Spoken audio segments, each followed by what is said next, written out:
என் ஃபேமிலியோட தேட்டருக்கு போய் ரொம்ப நாள் ஆச்சு. அவங்க கூட ஒன்னா சேர்ந்து ஒரு நல்ல ஜாலியா ஒரு என்டர்டைன்மெண்ட் பண்ற மாதிரி ஒரு படத்தை நான் தேட்டர்ல பார்க்கணும் அப்படின்னு ஆசைப்பட்டீங்க அப்படின்னா நான் சொல்ற இந்த படத்தை கண்டிப்பா உங்க ஃபேமிலியோட ஒரு வாட்டி ட்ரை பண்ணி பாருங்க.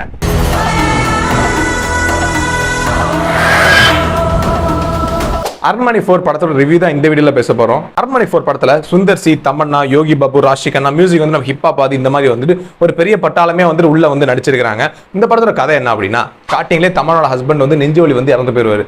அந்த விஷயத்தை தாங்க முடியாத தமன்னா தூக்கு போட்டு தற்கொலை பண்ணிப்பாங்க. அதை பார்த்து அவங்க குழந்தை தலையில அடிபட்டு கோமா ஸ்டேஜுக்கு போயிருவாங்க. என்னடா இப்படிலாம் ஸ்டார்டிங்ல வருது அப்படின்னு சொல்லுது எனக்கு புரியுது. நான் இன்னும் ஃபுல்லா சொல்றேன். அந்த விஷயத்தை பாக்குறப்போ தமன்னா வந்து தூக்கு போட்டு தொங்கிட்டாங்க அப்படிங்கிற விஷயம் வந்து தமன்னாவோட அண்ணா சுந்தர்சிக்கு போக வருது. அவர் உடனே வந்துட்டு இல்ல என் தங்கச்சி வந்து தூக்கெல்லாம் போட்டு தொங்க மாட்டா, அவ வந்து தெளிவான ஆளு, இதுக்கு பின்னாடி ஏதோ ஒரு மர்மம் இருக்கு, அது என்ன நான் கண்டுபிடிச்சே தீருவேன் அப்படின்னு சொல்லிட்டு தமன்னா வாழ்ந்த அந்த ஒரு ஊருக்கு சுந்தர்சி கிளம்பி வராரு. அங்க அவர் வந்ததுக்கு அப்புறம் தான் புதுசா நிறைய மர்மமான விஷயங்கள்லாம் கண்டுபிடிச்சிட்டே இருக்காரு. எதனால என் தங்கச்சி இறந்து போனாங்க, அதுக்கு பின்னாடி என்ன காரணம், எதர் பேய் வந்து கொண்டுச்சா இல்ல யாராவது வந்து அவங்களை கொலை பண்ணிட்டாங்களா அப்படிங்கிறது வந்துட்டு தெளிவான ஒரு கிரைம் இன்வெஸ்டிகேஷன் ஹாரர் ஸ்டோரி மாதிரி இந்த படத்தை வந்து அவ்வளவு சூப்பரா கொண்டு போயிருக்காங்க.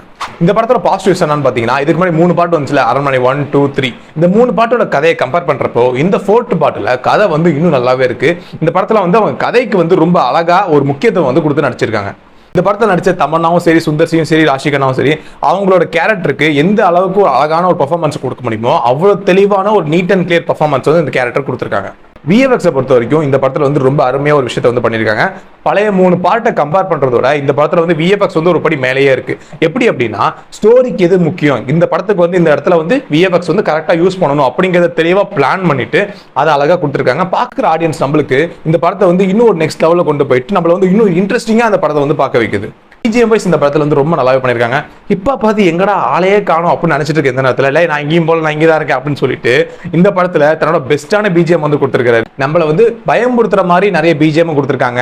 ஒரு அம்மன் பாட்டு ஒன்று வருது, அந்த பாட்டு வந்து பார்க்க ரொம்ப அழகா இருக்கு. எனக்கு தெரிஞ்சு இன்னும் கொஞ்சம் நாள்ல வந்துட்டு நிறைய கோயில அந்த பாட்டு போட விட்டுருவாங்க நினைக்கிறேன். அருமையா இருக்கு அந்த பாட்டு. அப்புறம் கடைசியில நம்ம எக்ஸஸ் எல்லாம் பிடிச்ச மாதிரி இந்த அச்சோ பாட்டு வேற வருது. படத்தை ஃபுல்லா பாக்குறாங்களோ அந்த பாட்டு பாக்குறப்ப மட்டும் ஃபுல்லா கத்திக்கிட்டு இருந்தானுங்க. சோ அதனால வந்துட்டு அந்த பாட்டு ரொம்ப அருமையா இருந்தது. எனக்கு தெரிஞ்சு பிஜிஎம் வைஸ், சாங்ஸ் வைஸ் இந்த படம் வந்து ரொம்ப அழகா கொடுத்துருக்காங்க. பேய் படம் அப்படிங்கிறதுனால நிறைய ஜம்ப்ஸ்கேர் மூமெண்ட் வந்து அழகாவே கொடுத்துருக்காங்க.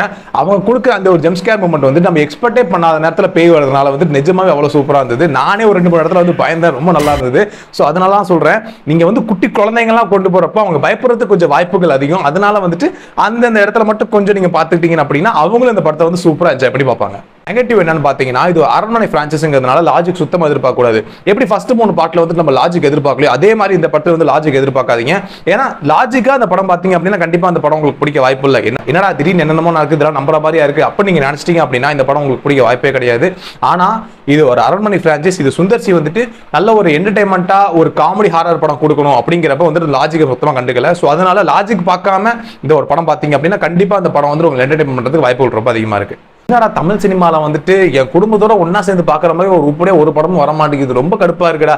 மற்ற லாங்குவேஜ் எல்லாம் படம் வந்துட்டு இருக்கு, நமக்கு வர மாட்டேங்குது. நான் எப்ப போய் ஒன்னா சேர்ந்து பாப்கார்ன் எல்லாம் வாங்கிட்டு என் குடும்ப குட்டியோட படத்துக்கு போறது அப்ப நீங்க நினைச்சிட்டு இருந்தீங்கன்னா இது கண்டிப்பா ஒரு நல்ல சாய்ஸ். அவங்க கூட சேர்ந்து தேட்டர் இந்த படத்தை போறப்ப காமெடி போர்ஷன் அவங்க கண்டிப்பா என்ஜாய் பண்ணுவாங்க. ஹாரர்ல மட்டும் நம்ம கண்டிப்பா என்ஜாய் பண்ணுவோம். ஸ்டோரியும் அழகா கொண்டு போயிட்டு இருக்காங்க. முக்கியமா வந்து இன்வெஸ்டிகேஷன் த்ரில்லர் மாதிரி கொண்டு போனதால நம்மளுக்கு வந்து இன்னும் சூப்பரா இருக்கு.